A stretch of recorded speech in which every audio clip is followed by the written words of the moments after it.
আজকে আমাদের হবে উচ্ছে দিয়ে চিংড়ি মাছ, যার জন্য আমি এখানে উচ্ছে ভাজা করছি। দেখো লাল লাল করে উচ্ছে ভাজা আমার প্রায় হয়ে এসেছে, দেখেছো বন্ধুরা। আর এখানে দেখো গ্যাসে দেখো কড়ার পাশে দিয়েছি আমি টমেটো পোড়া হবে বন্ধুরা, দেখতে পেয়েছো টমেটো পোড়া। এভাবেই আমি টমেটো পোড়াই বন্ধুরা। আর এখানে দেখো চিংড়ি মাছটা আমি হলুদ দিয়ে নুন দিয়ে তেলের মধ্যে একটু ভেজে নিচ্ছি। ভেজে নিয়ে কী হয়, চিংড়ি মাছের কালারটা খুব সুন্দর আসে।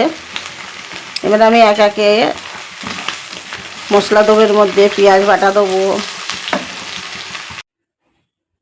দেখো বন্ধুরা, ফাইনালি আমার রান্না কমপ্লিট। দেখো এখানে হয়েছে টমেটো চানা, চিংড়ি মাছ দিয়ে দেখো উচ্ছে দিয়ে হয়েছে, আর হয়েছে ডাল পাতলা মুসুর ডাল বন্ধুরা। দেখেছো বন্ধুরা, সেই হয়েছে দুপুরের খাবার আজকে।